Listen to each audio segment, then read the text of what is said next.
There we go. All right, you got the floor.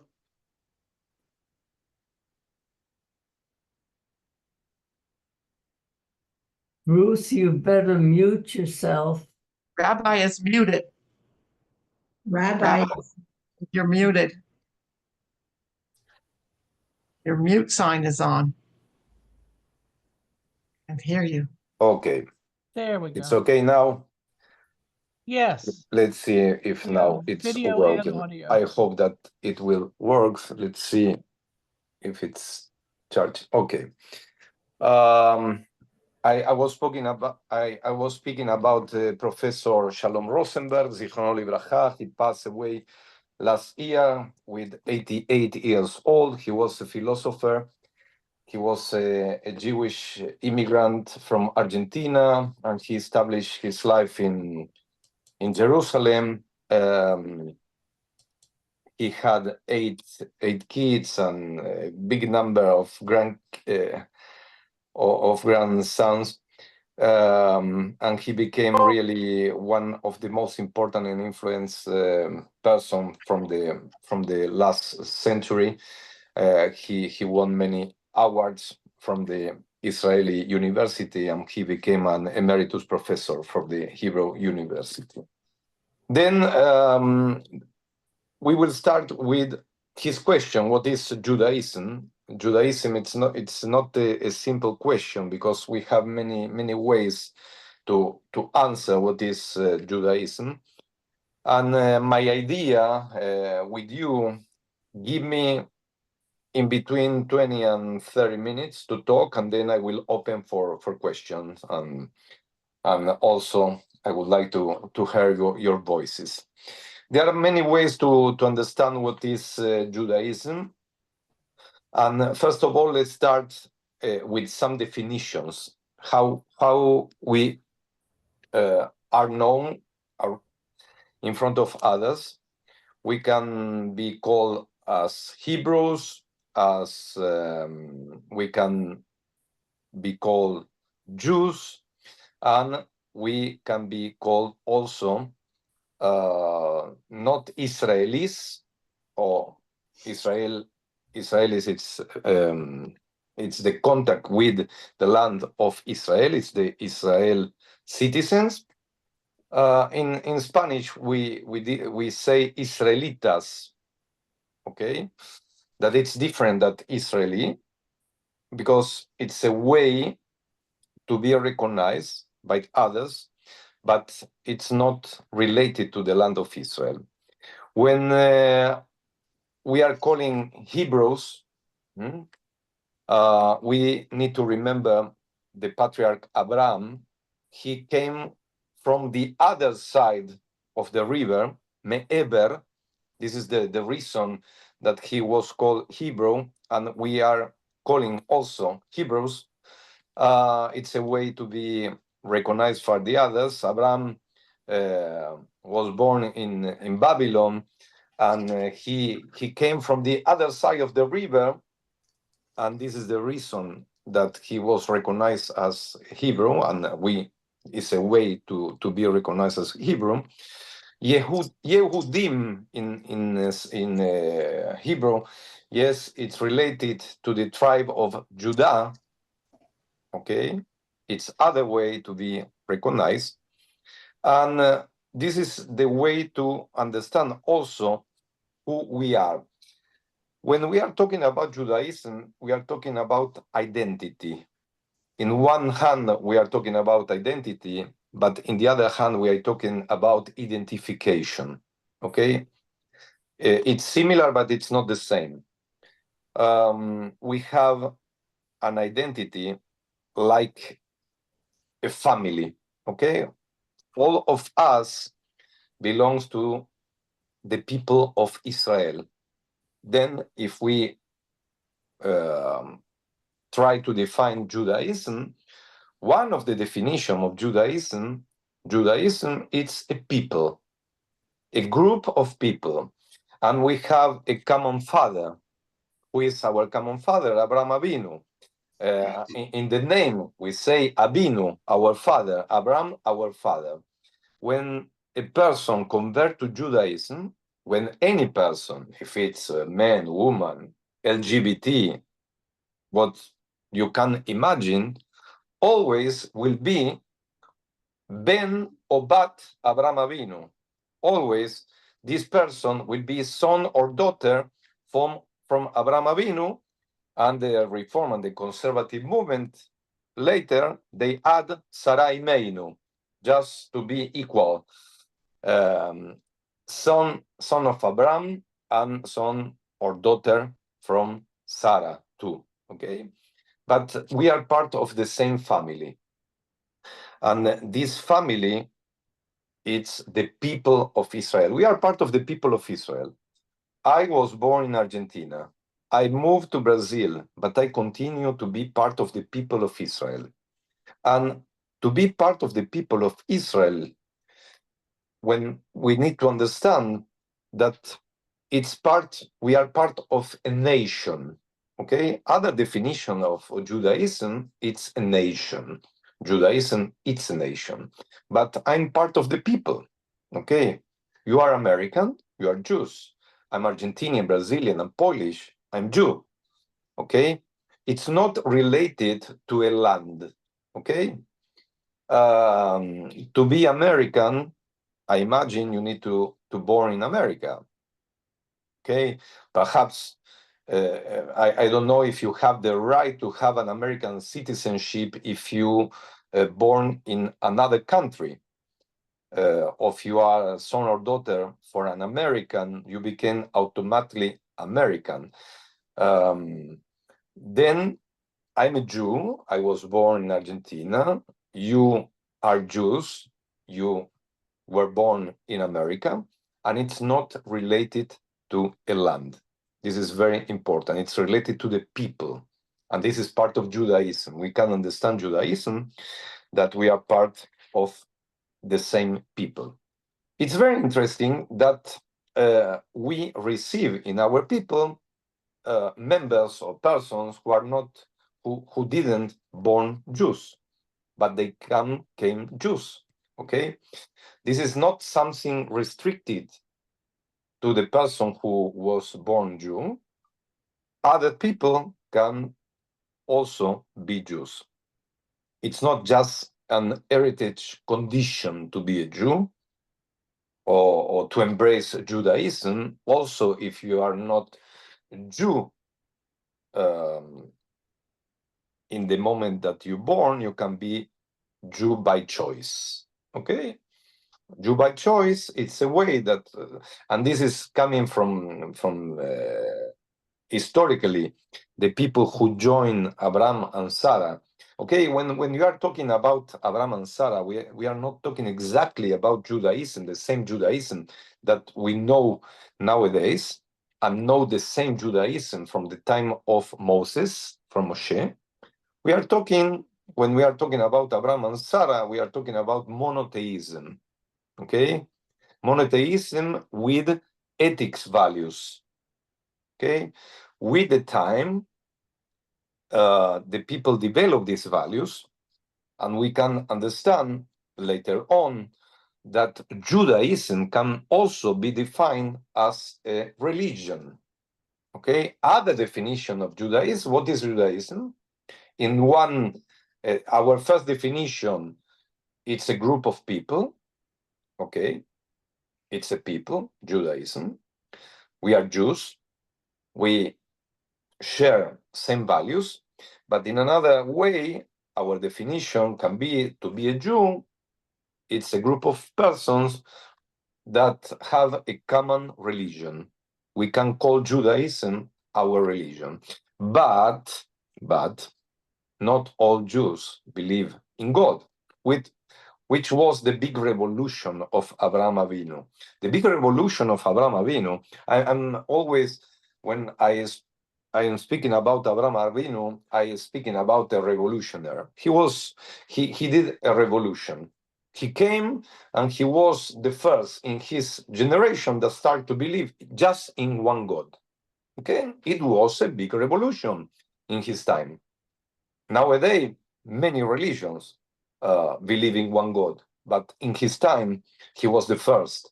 And then many people joined him, and his God was different from the other gods. Okay? It was not a physic God, it was completely different.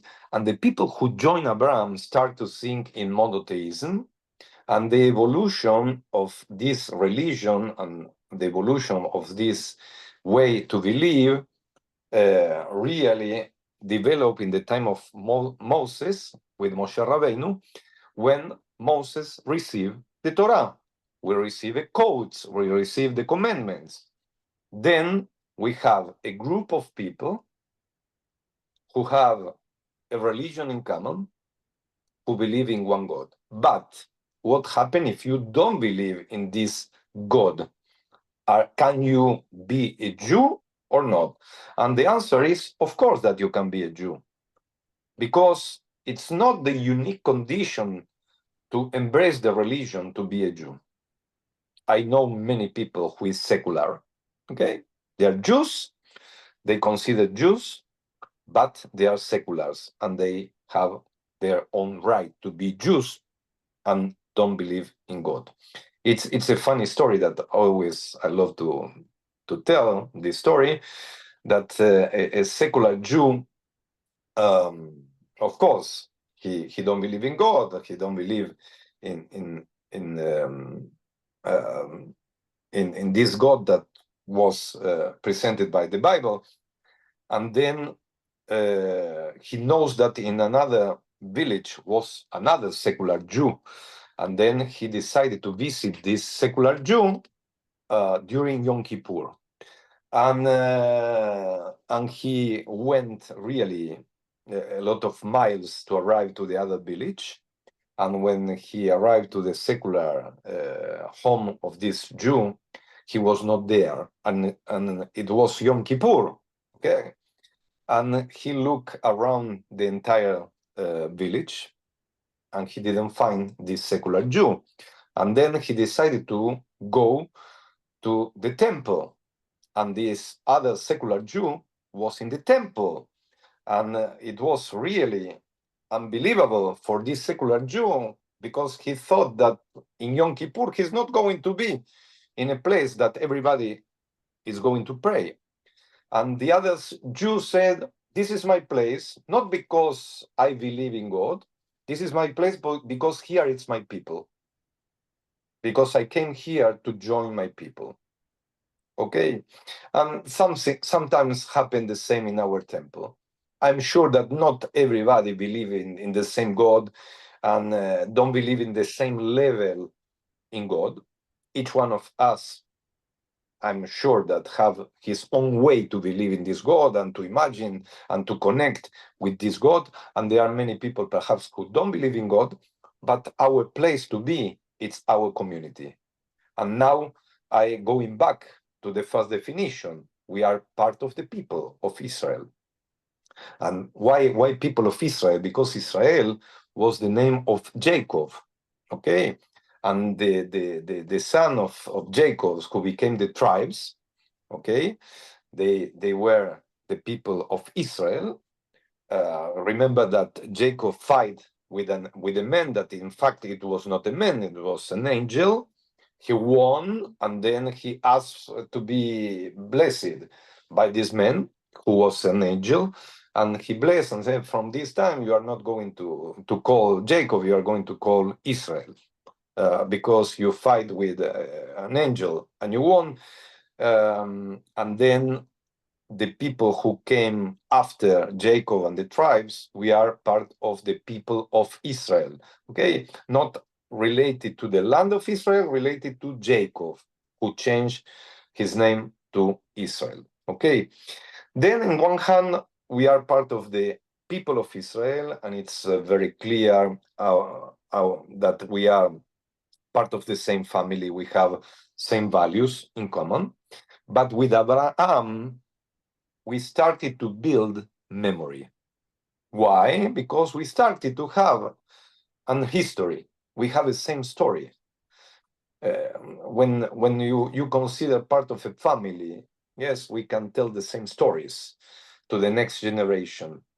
We can tell that our patriarch was Abraham and the family Abraham, Yitzhak, Yaakov, Sarah, Rivka, Raquel, Leah, and then they came from Babylon, from Ur Kasdim in Babylon, and he received a revelation, and in this revelation he went to the promised land, and this promised land was called in the past Canaan, and then became Israel. This is part of our story. Okay, we have a common story. When they became slave, to be slave, the condition of slave, also it's part of our story. It's not the funny part of our story. We have a sad part of our story, and it's very interesting because we always remember Egypt. We always remember our condition of slaves in Egypt.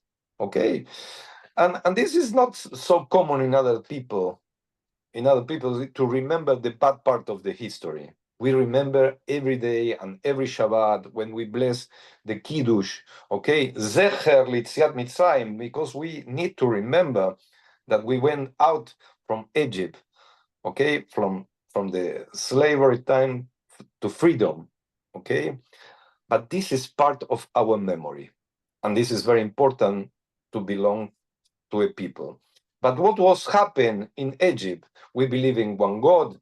Okay, some of them believe in polytheism, and this is the reason that they walk during 40 years in the desert to change the generation who believe in polytheism for this generation who need to enter to the Holy Land and just with one God in their minds. This is the reason of the change of the generation. But they live in Egypt around 430 years, and the influence of the polytheism was really very, very strong. But we have a memory. We have the memory of the time of Egypt. We have the memory, which important memory this generation had.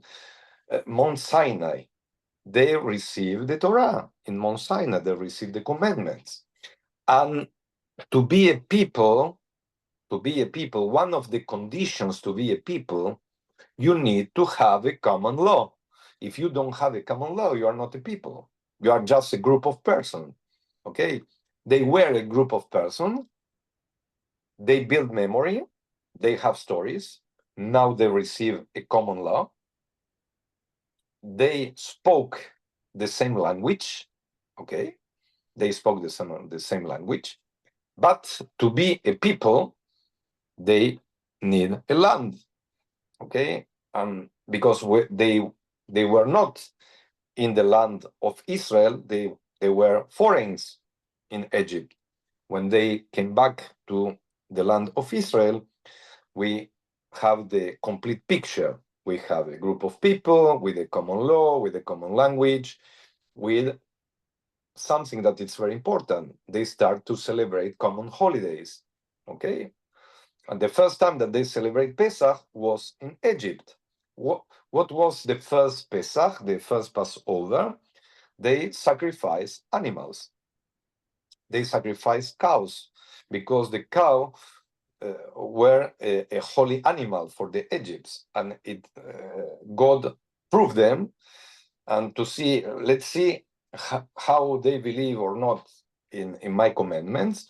Let's take the animals that for the Egypts are holy, and let's sacrifice these animals. And they sacrificed the cows. So remember the golden cow? Yes, this came back in the desert. It was so deep inside their minds, this polytheism, that they came back.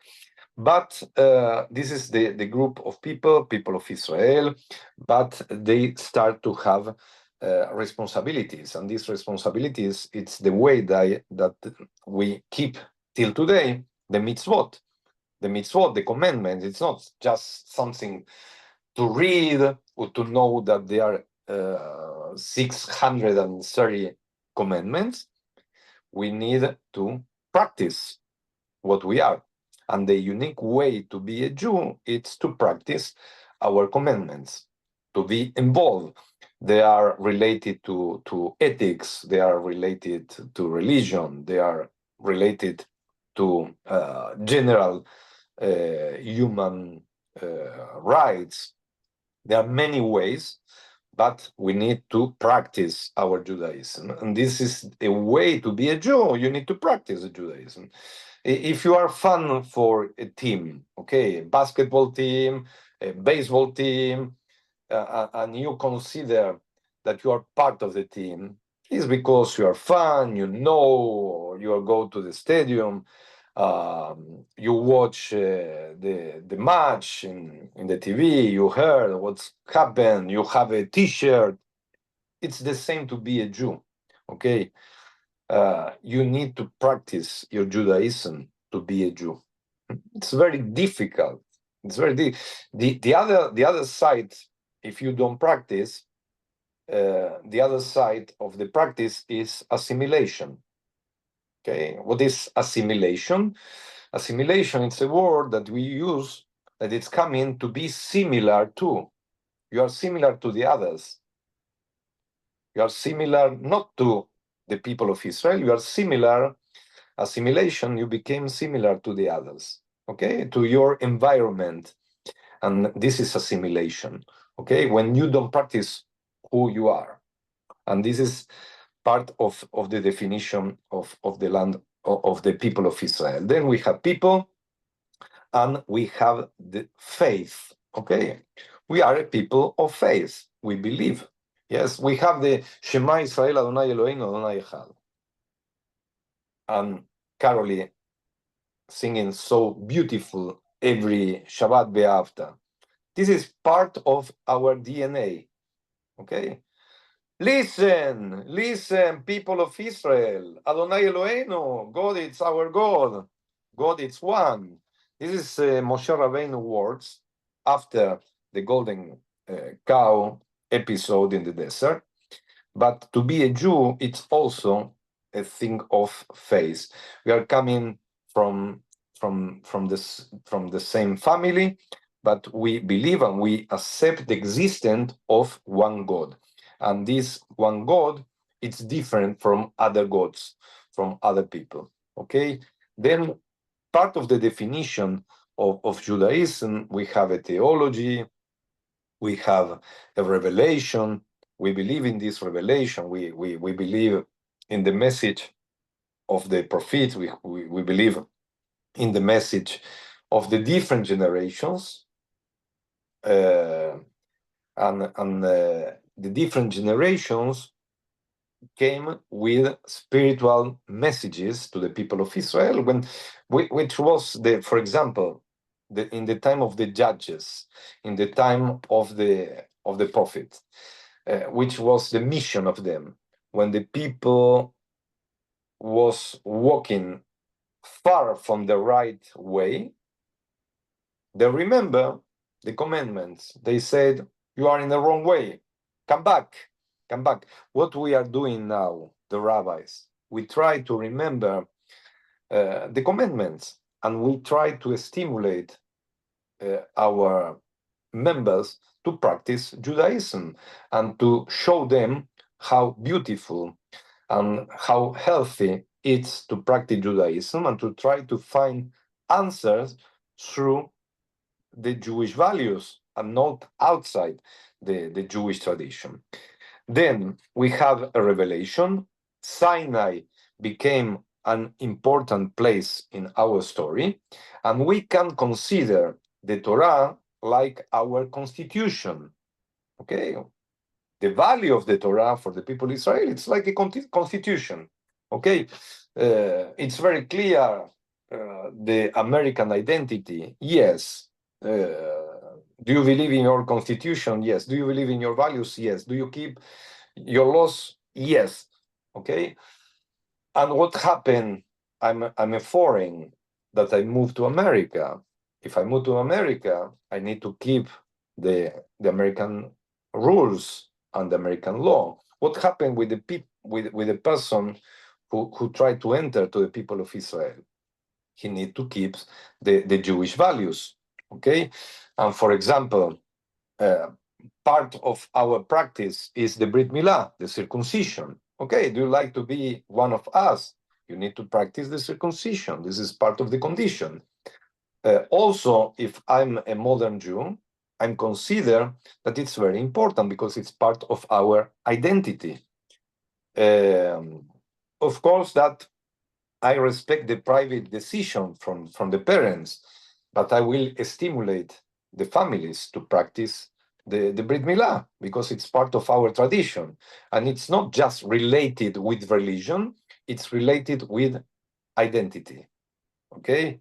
Perhaps you are a secular Jew, but you can be you can practice the circumcision with your generation. Okay. Let's back a little bit to the different concepts. I would like to show you something. I don't know if you can see. In the top, we have the state. Yes, when we are talking about Judaism, we can talk about the state. We can talk about the nation, or we can talk about a religion. It's very important the place that have the modern state of Israel in Judaism. And it's interesting to understand that we are part of the same people. We are Jews. We are living in the diaspora. And the diaspora, it's not, this don't take from us our condition to be Jews. We continue to be Jews. We have our brothers, Jews, also in the state of Israel, but we don't need to live in the state of Israel to be Jews. And this condition changed in 1948, of course. And we need to understand something really important. Two times the Jewish people went to the diaspora. And this is related in the mind of our enemies, the Babylon Empire and the Roman Empire. They thought that if they are going to destroy the center of the spirituality of the people of Israel, that was the Beit HaMikdash, the holy temple in Jerusalem, they thought, okay, let's destroy the Beit HaMikdash, the holy temple, and we will destroy the people of Israel. But inside this huge building, it was not God. It was not God. God was and is in every place when it's a Jew. Okay? Some religions, when you destroy a temple, a physical, a material building, perhaps they disappear. With us, and this is one of the most important definitions that I heard in the last years. One of the, and this is a philosopher who said this, not me. He said one of the best things that happened with the Jewish people was the destruction of the Temple of Jerusalem. Because after the destruction of because Jerusalem was the center of the spirituality. After the destruction of the Temple of Jerusalem, each piece of this destruction became in the diaspora a synagogue, a temple. We reproduce, we rebuild the holy temple of Jerusalem in the diaspora. Each synagogue is part of this holy temple. Each Aron HaKodesh, which each Torah, with its book of the Torah, it's a reproduction of the commandment of the stones that Moshe Rabbeinu received in Sinai. Instead of disappear, we reinvent, we rebuild our identity at the diaspora. And this is very important to understand. We are so far from Israel, but we continue to be Jews. And when we pray Amidah, Tefillah, we are looking symbolically to Jerusalem, we are looking to the east, we still have this connection. And we still cry when we arrive to Jerusalem and we saw the Western Wall. But it's just a wall of stones. Okay, it's just a wall of stones. But our most important place in the world is a wall of stones. What does it mean? It means that for us, okay, it's important the history, it's important the symbology. We continue to believe in God, okay? But we created small sanctuaries in every place that when we are. Okay, this holy sanctuary became millions of sanctuaries around the world when we have our synagogue, and this is part of our identity. This is the reason that each temple, it's our home, it's our holy land. We create our holy land here in Riverside. Okay, this our temple, it's our holy land. Just a minute, Jane. I saw your hand. Okay, wait a minute. Then when we are talking about Judaism, okay, we need to understand that with the state was of Israel, many things change. Of course, now we have our own state, but we can continue to be Jews in the diaspora. We have the right, and we have the law, the return law. Okay, you can return to Israel, and when you arrive to the airport, you became an Israeli citizen. This is something unique in the world. I don't know any other people than when you return to the land, you became automatically citizen. Okay, that you need to prepare some papers for the Jewish agency, but when you arrive to the airport, you receive your ID, you receive your passport, and you enter to the country as an Israeli citizen. It's not happen the same if I come in here to work. I enter with my work visa, but I didn't become American because I decided to live in America. But we, as a Jew, have the right to return. We are not going. We are returning to the Holy Land. We are returning, and we became Israeli citizen. But this is also a problem because, and especially in the last times, not everybody, not every Jew, yes, agree with what it's going in the land of Israel. And my answer for this, because this is all also part of Judaism, my answer for this is that we are part of the same people and we need to support the state of Israel. You can agree or disagree with the government, but not with the land of Israel and not with the right of existence of the land of Israel and the people of Israel. They are our brothers, okay, and we can be part of them. But at the same time, we have the right to live in our countries, but we continue to be part of the same people. And not always this happen with other peoples, okay? We have a strong values and we celebrate our holidays here and there, okay? And we build our, which is the first institution that every Jew built when he moved to other city, the synagogue. Also, if he don't believe in God, because it's a Jewish center for Jewish life. And our identity is preserved when we are part of the same people. We need to be in community.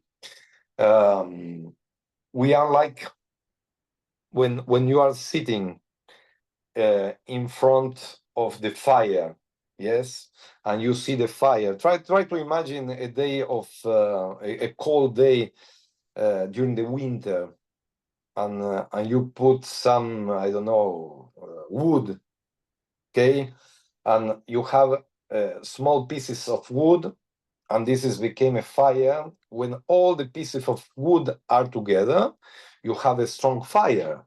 What happened with these pieces of wood that they are just in one part of the others, just one or two who fell from the big mountain of fire?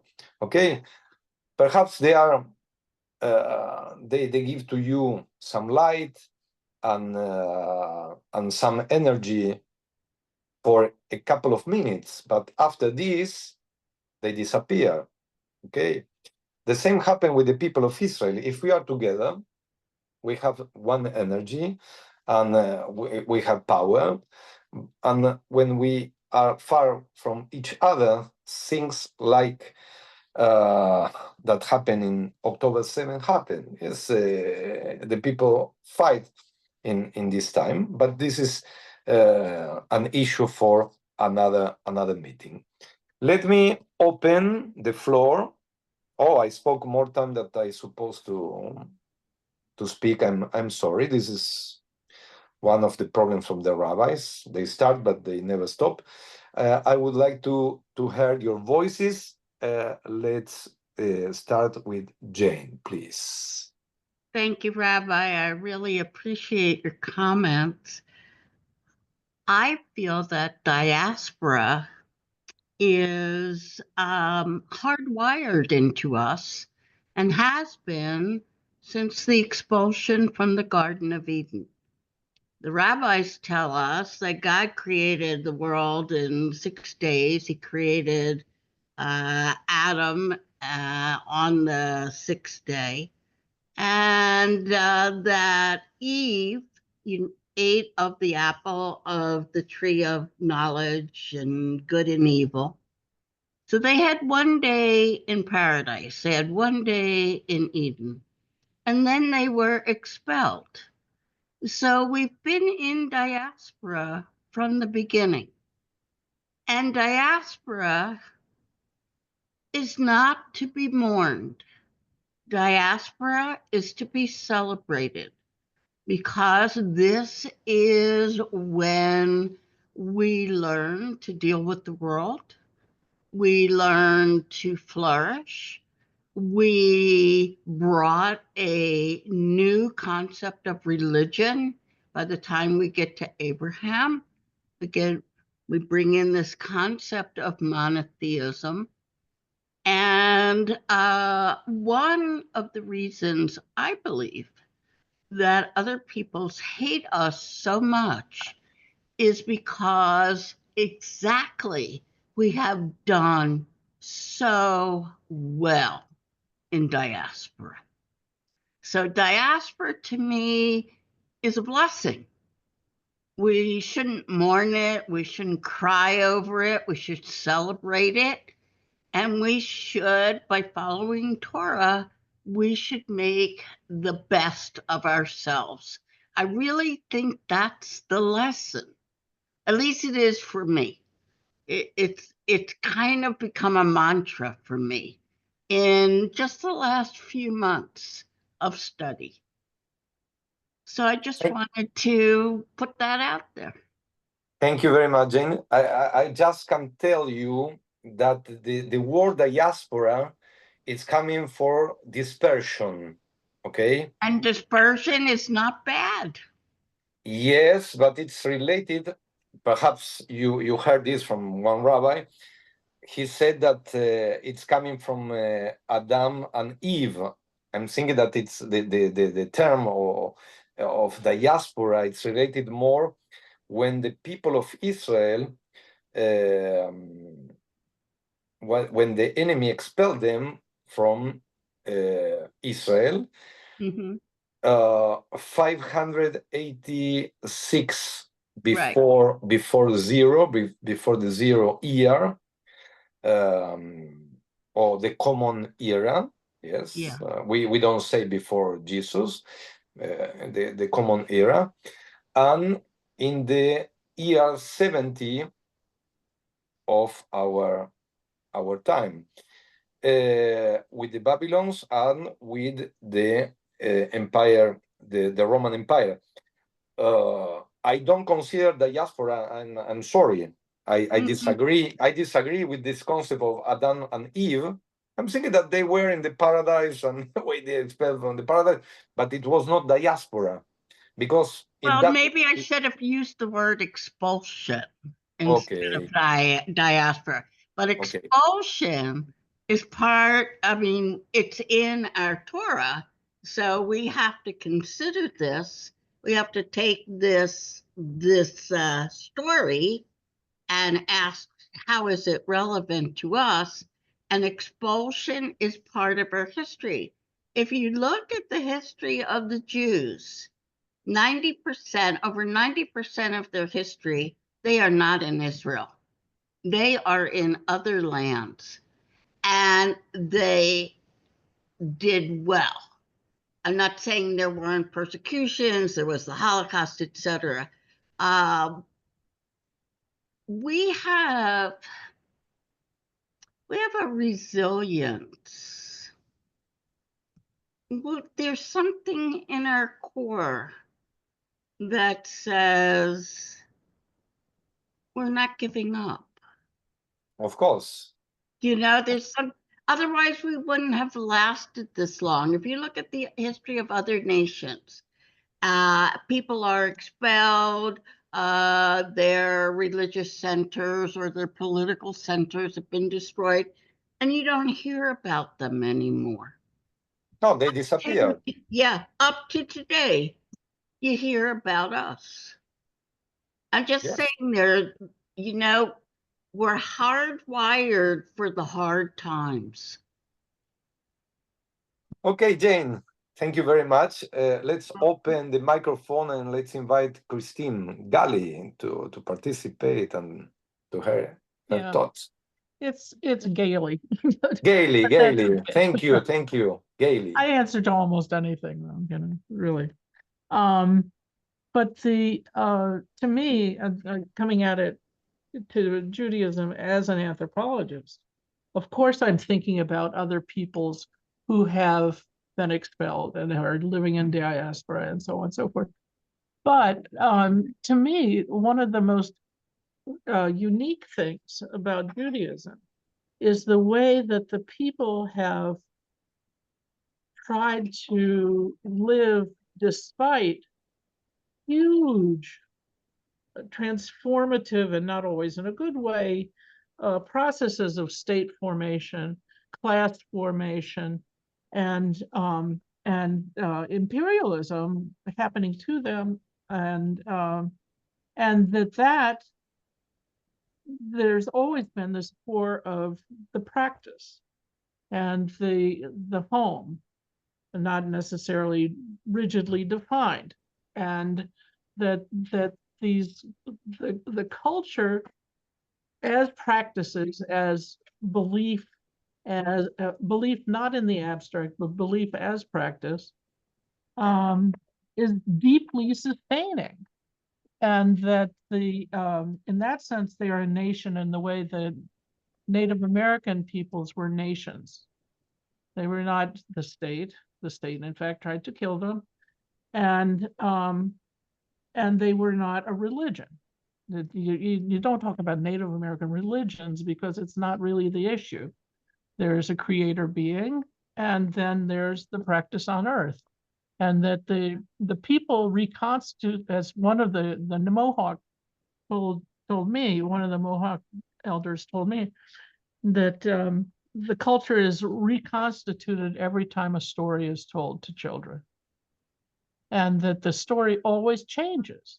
No story is the same all the way through, and that's the living Torah, right? You know, that it not only invites interpretation, it demands it, and that it keeps it alive. It doesn't get ossified like, you know, some of the fundamentalist types, and that the nation itself is reconstituted in every generation. And I think that is one of the forms of resilience that we find in Judaism. We also find forms of it in other peoples who have survived ethnocide and genocide. And the Anaguta that the British tried to exterminate when they couldn't rule them in northern Nigeria, they told my mentor, Stanley Diamond, he said, where did the Anaguta come? Where did they go when the British come? And the elder just looked at him and he said, the Anaguta are a basket of water. You know, you cannot contain a people who are constantly renewing themselves. And that this kind of resonance with a more egalitarian in the old days, I mean, not the pre-patriarchal, people. And there was a time when it was pre-patriarchal, where the sisters wouldn't be so important in the Torah. But in that earlier time, you have this necessity of telling the stories, of doing the rituals, not in some sort of mindless way, but oftentimes very fun. You know, they have the creation stories of the Mohawk are hilarious. And it's always about the mistakes that people made when they were trying to become people. Hilarious. It was really great. It reminded me of Isaac Bashevis Singer's stories of Montreal. And Yes. and that this shows a kind of vibrancy that that is typical of very few cultures around the world, but there are numbers of them. So Jane, I politely disagree with that part of you. We're not the only ones, but we're the only ones that do it in our flavor. Okay. And then, But this is very good, and this is also part of Judaism to disagree. yes, exactly. This is one of our values, because you can disagree with respect. Let me tell you, and I will give the floor to Wendy and Avi, but let me tell you, for example, there are many persons or groups inside the people of Israel that they don't recognize the existence of the state of Israel, like Neturei Karta. Yes, they believe that the state of Israel have the right to exist if the Messiah is coming. Okay. Other things that are also important to say when we agree or disagree. Many things change after the emancipation in the 18th century, 19th century, at the beginning of the 20th century. Many things change inside Judaism, because the Jew of the emancipation, he asked for his rights to be like others. Okay, we went out of the shtetl. Okay, we went out of the village. We went out from the cheder. We went out just from the place that we were studying Torah and Talmud. And during the emancipation, we said, okay, we would like the right to be citizens of the places that we live. And we would like the right to go to the universities and to graduate at the universities and to become doctors and lawyers and accountants and engineers like any others. Yes, and this was a big revolution inside the people of Israel, because the people of Israel was completely different. We can see during our history that we have Jews who went to the small and Jews who went to the right. The Jews try to be like the others.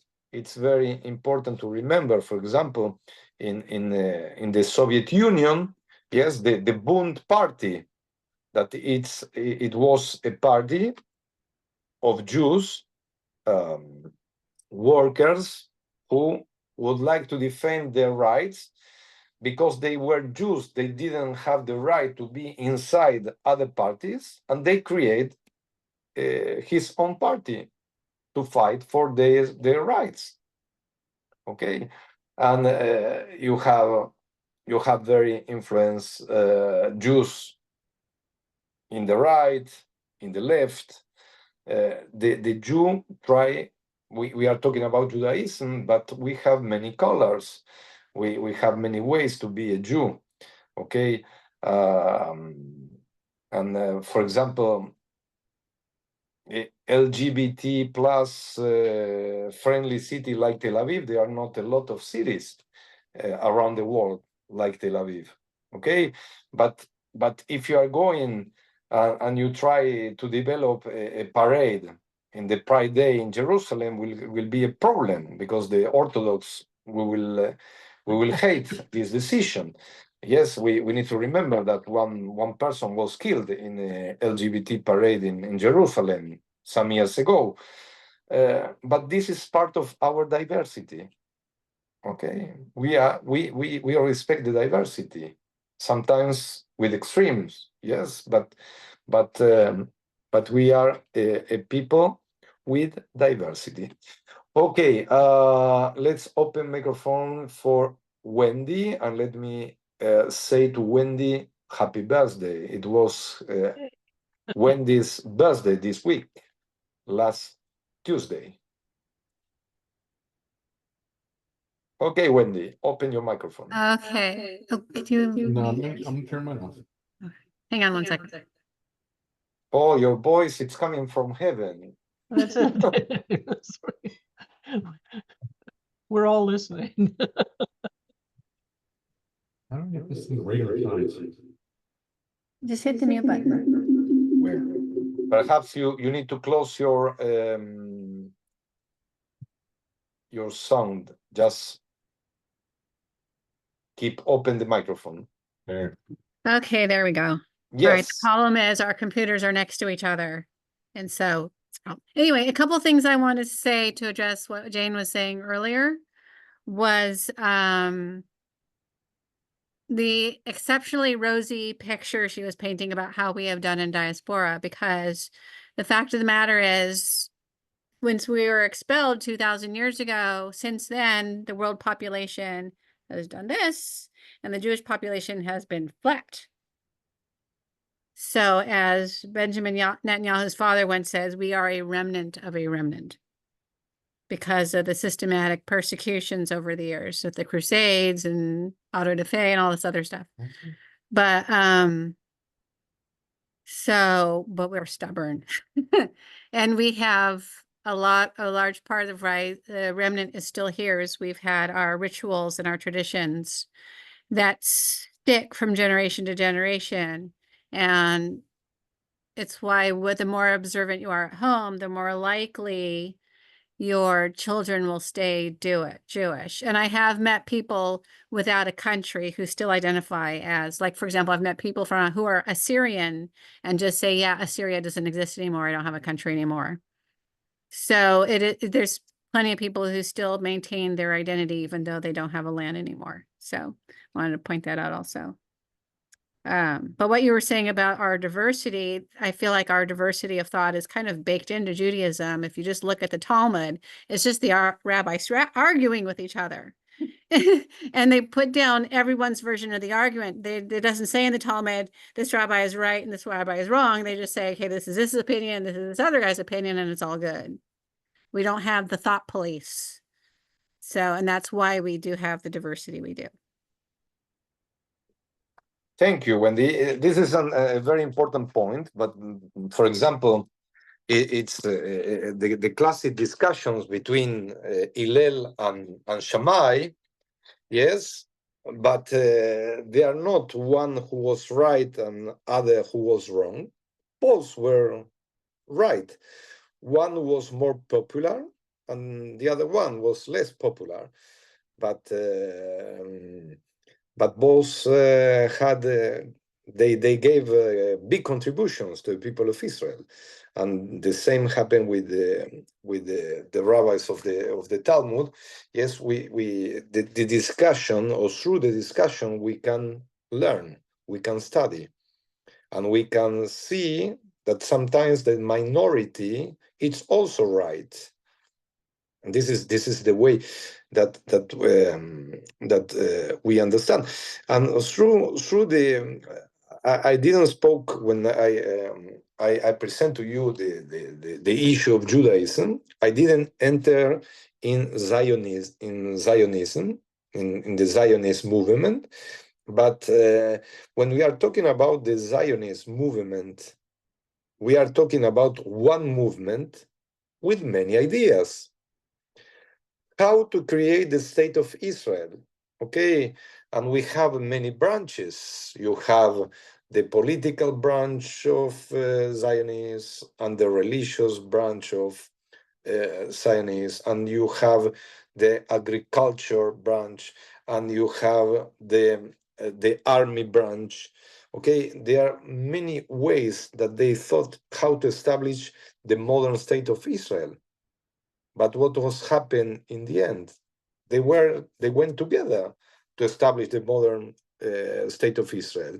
It was important the political side, the army side, the religious side, the civilian side, the agriculture side, and we didn't mention what is Judaism. Judaism also can be a language.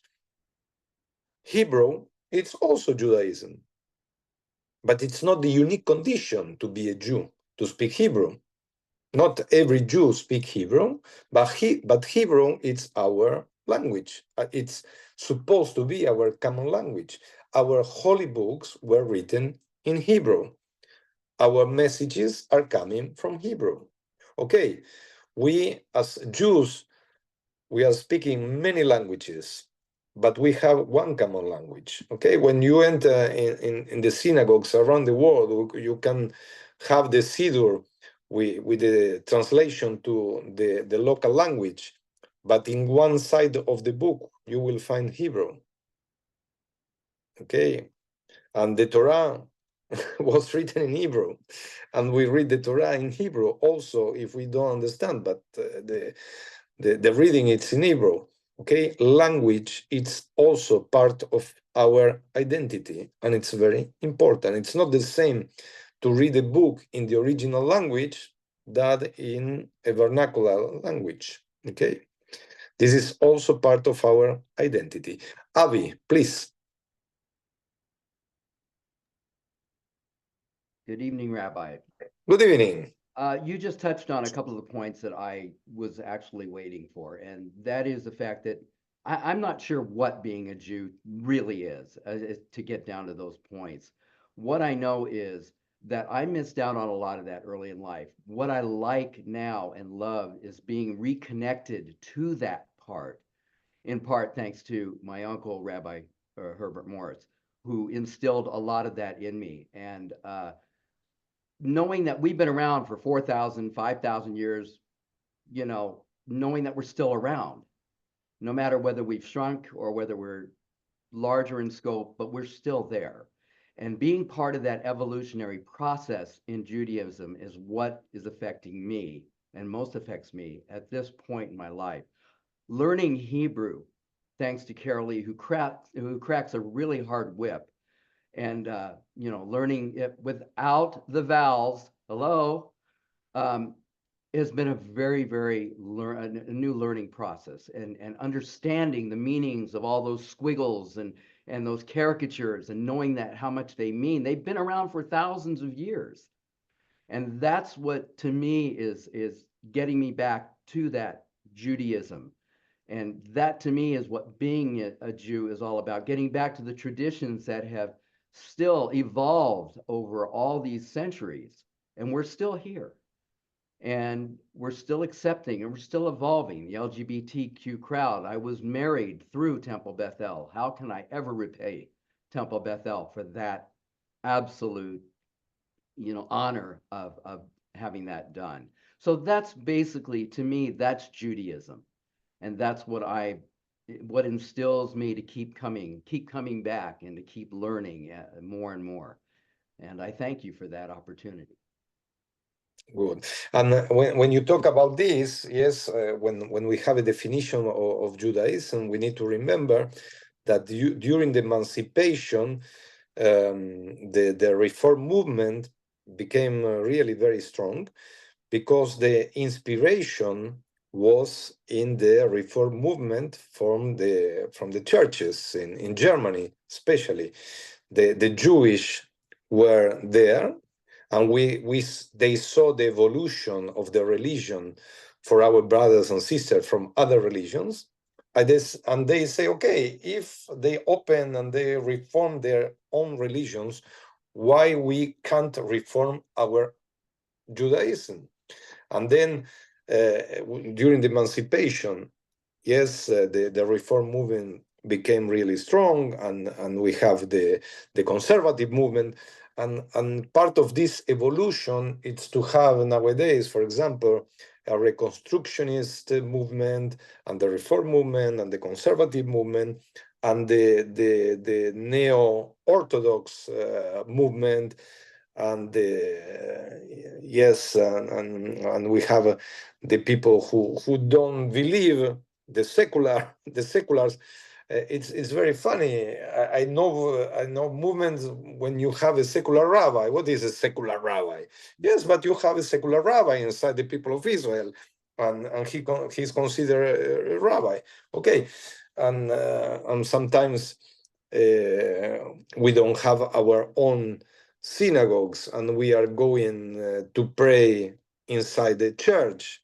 Yes, but we still Jews praying inside the church. Yes, big cities or small cities that they don't have their own temples are going to pray in other places. Okay, we have the blessing to have our own synagogue, but it's not the same for others. In Israel, it's very common. The reform movement and the conservative movement, they don't have their own synagogues, and they are going to pray in school and social centers. Okay, you don't need a physical place. You need to believe, and this is the way that we express our Judaism. And every one of us has, and also we didn't enter in the food, for example. Yes, alimentation, that it's another important issue. Okay, but we don't have a unique menu. Okay, if we are Jew, everybody is eating the same, where everybody is eating kosher. Okay, or keep kosher. Okay, this is also a way to understand our Judaism. Yes, Jason, the floor is yours. Okay. Well, what I loved about the first few comments is we had disagreement. And I think what essentially makes us a people that's unique is that we encourage disagreement and debate, so much so that, if you look back, what did they do? First, they had the Torah, and then they said, that's the word of God. It's exactly, everything is there. But then they said, you know what? It's not actually all there. And then they had to write another set of books, right? Mishnah, right? To try to explain what the Torah was all about. And then they decided that wasn't enough. And then they had to write another set of books to argue about what the Mishnah got right. And then now we have Talmud. And ever since then, we keep arguing and debating, and there's new things that come up all the time. And I think it's the fact that we are malleable enough to, there was no, there was nothing in the laws in the Torah that accounted for airplanes, but they have had to come up with ways to make, apply the law to the modern time. And I just think the fact that we continually question and disagree, one of the more interesting debates that I remember hearing about, I don't know, 15, 20 years ago, was about trying to decide if quinoa could be served as a Passover food, because it didn't grow anywhere near where any of the original peoples of the Middle East knew anything about it.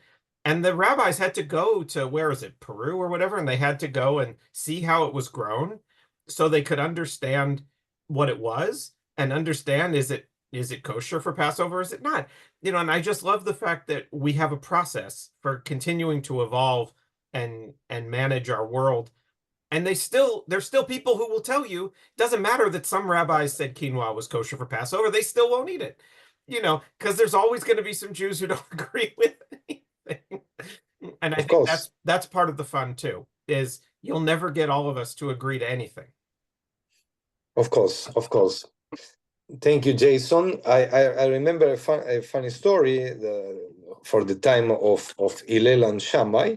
Yes, when when a non-Jew came to Shammai, he asked to Shammai to explain. He asked, "Can you explain what is Judaism in the time that I'm standing just in 1 feet?" Yes, try to imagine you standing in 1 feet. You can't stand for a long time. And Shammai said, "Go out. It's impossible to explain what is Judaism at the time that you stand over 1 feet." And the same person went to Hillel and said, "Hillel, can you explain me what is Judaism the time that I stand in over 1 feet?" And Hillel said, "Don't do to the others what you don't like that that they are doing to you. Go study. The other things are commentary." Okay. And this is sometimes this story, it's very nice to understand that we have different point of views about the same we call Judaism. It's part of our identity, but we have different ways to read and to understand what is Judaism, and we have different ways to live our Jewish life. Okay, but we don't have exemption to say I can live my Jewish life. We have many conditions to do this. We have a center, we have an organization, we have people. We are in the modern times, we have a calendar, we know when the holidays are, we have this. This is evolution of Judaism. Yes, this class is an evolution of Judaism. We are in the 21st century. We are sitting at home and we are with our electronic devices studying Judaism. Okay. And this device, this Zoom, I consider, and this is my modern interpretation, this room became a cheder. It's a digital cheder. Okay, what is a cheder? It's a room, the room that the students went to study with the rabbi. Okay, we have our virtual cheder. This is a virtual cheder. We are together. We discuss here. And the way that our ancestors used to study were through the repetition. They repeat and repeat and repeat. The Torah cycle, it's a repetition. We repeat as a way to study. We repeat every year the same parasha, the same parshiot, and we have the same readings as a way to study. And which is the evolution, Jason? The evolution, it's the commentaries. The Torah, it's the same, but we have new books and we have new commentaries from the same from the same book. And we need to recognize that priority for us, it's life, okay? And all that involve life and human rights and tikkun olam, this is also values from our time. Abraham Avinu didn't speak about tikkun olam, okay? But the reform movement and the conservative movement nowadays are talking about tikkun olam. We will need to keep and to do something for the weather, okay? The change, the weather is changing, and this will affect our life. If it's life, it's holy for us, okay? We need to do something, okay? This is Judaism. Judaism, it's to see our world through Jewish values and to act, okay? If something happened also, and we are not involved as a people, but it's a bad thing, we need to react because our values are against certain things that happen in our time. And we need to react through the Jewish values. This is Judaism, okay? Judaism, it's the way that we live our lives with values. And these values are coming from the Torah. Nowadays, through this evolution, we can find responses. Responsa, it means answers. In the past, the rabbis wrote letters asking questions for the big rabbis, the main rabbis, like Maimonides. We call this Igeret letters. The rabbis in Maimonides' times sent a letter to Spain or to Egypt to contact Maimonides, Rambam, and to ask, we can do this, we can do that. This is part of the evolution of the Judaism, and the people who was really the most important authority in religion give an answer. Nowadays, each movement, each religious movement inside Judaism have a head, and we have responses, we have answers for the modern times about issues that are part of our modern world. Yes, can you use your cell phone during Shabbat? Can you turn on your computer during Shabbat? Can you take your car to go to the hospital during Shabbat? Okay, this is not questions from the Abraham time. It was not car, no cell phone, no computer. Can you go to the stadium on Shabbat to watch your favorite team? Can you go? Yes, no. Can you fly during Shabbat? Okay, there are modern questions. Can you design a tattoo in my body? Okay, there are questions that they are not from the Torah times, but we have responses. We have answers from the modern rabbis, from each movement, that they give us an idea how we can develop our Judaism, and what is Judaism and what is not Judaism. Okay, and another things, and now I go in. I don't know if any other one have comments or questions, but one important thing is that we also, as a modern Jews, need to keep mitzvot. Okay, we have commandments. We are Jews. We are part of the nation. We are part of the group. We are part of the people of Israel. We can give many definitions, but we also have a responsibility to keep our values. And if you keep our values, yes, you need to respect the commandments. There are interpretations how to keep the commandments, but the commandments are for all the Jews, for the Jews who believe, for the Jews who don't believe, but everybody need to keep. It's like do you like to enter to our club? Yes, okay, you need to follow our rules. Do you like to feel that you are part of the club? Okay, follow the rules of the club. If you don't follow, you are not part of the club. Okay, the people, we are not a club, we are a people, we are a nation. We understand that for us it's very important Judaism, okay? But we need to respect the rules. And the rules, it's our history, it's our tradition, it's our holidays, it's our language, it's our land, it's our food. The food also it's important. Okay, we have our own menu. Okay, Jewish food. Okay, it's part of our tradition also. Sometimes culture, it's going from generation to generation through the food. Okay, and let's try to understand that a way to remember our holidays is through our food.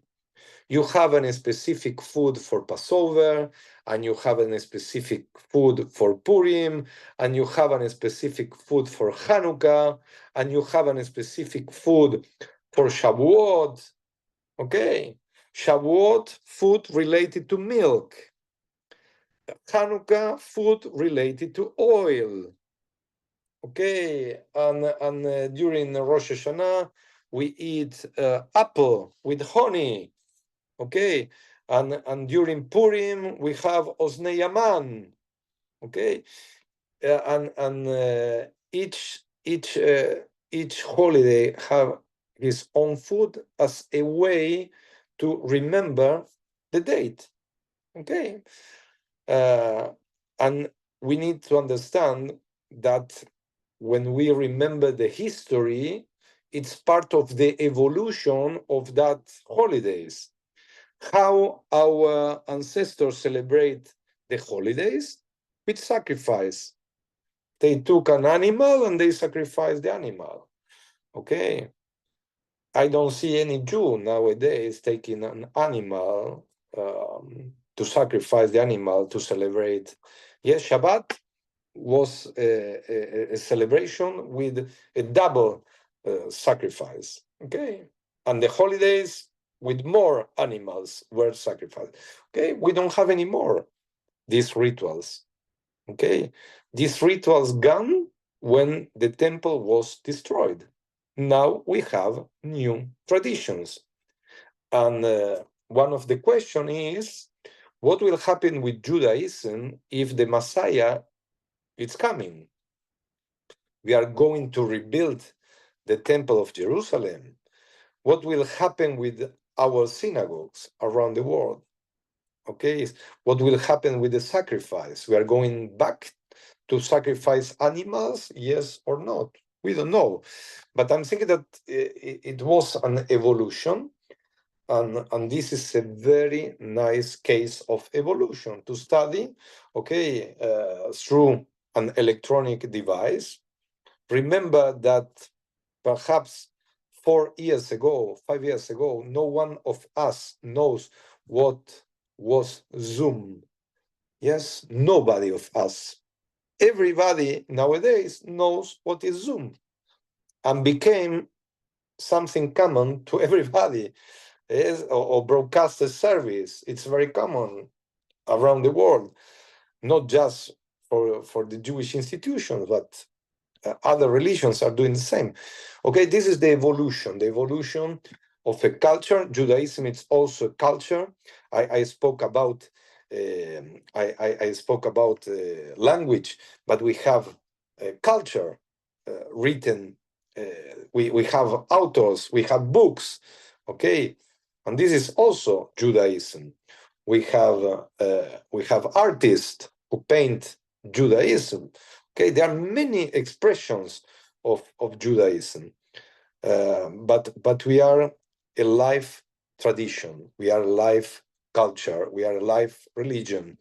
Okay, and this is the way that I understand Judaism, and I invite you to study. This is also part of Judaism. The study take an important place in our tradition. We need to study, and we need to share our knowledge. This is the only way of continuity. Okay, this is my invitation to be here in this space. Every 2 weeks, we will have this online meeting. If you decide to have an in-person meeting, we can go back, but I'm thinking that it's very comfortable for you to be at home at this time and this hour.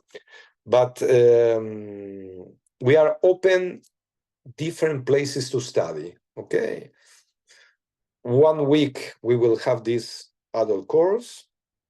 The other week we will have our Torah study. In the next week we will have again this adult course, adult education space, and this is the idea: to study and of course to be together, to feel that we are part of the same people, the same community, and we are building this space, this cultural place together. Okay, thank you very Thank much. you. Oh my Thank you very gosh, this has much. been fantastic. Thanks, everybody. It's Thank just you very Rabbi fabulous. Gershon.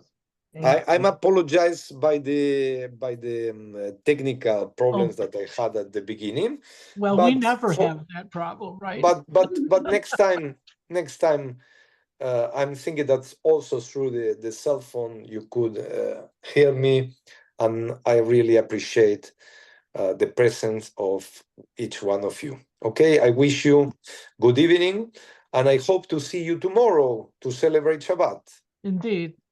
Okay, Good night. Good Rabbi, night. you should have Bye-bye. you should have Thank the you. control to stop the recording on your phone.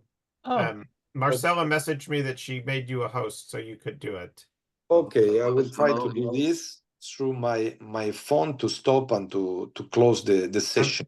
Probably if we close it, it'll just end the recording anyway, but Yes, Thank- I will try. thank you. I Thank I you, will try Rabbi. to find Thank this. you, everyone. Okay, Thank thank you. you very Thank you. much. Very interesting. good Have night. have a good evening. Bye-bye. Bye. Bye. Bye, Maureen. Bye.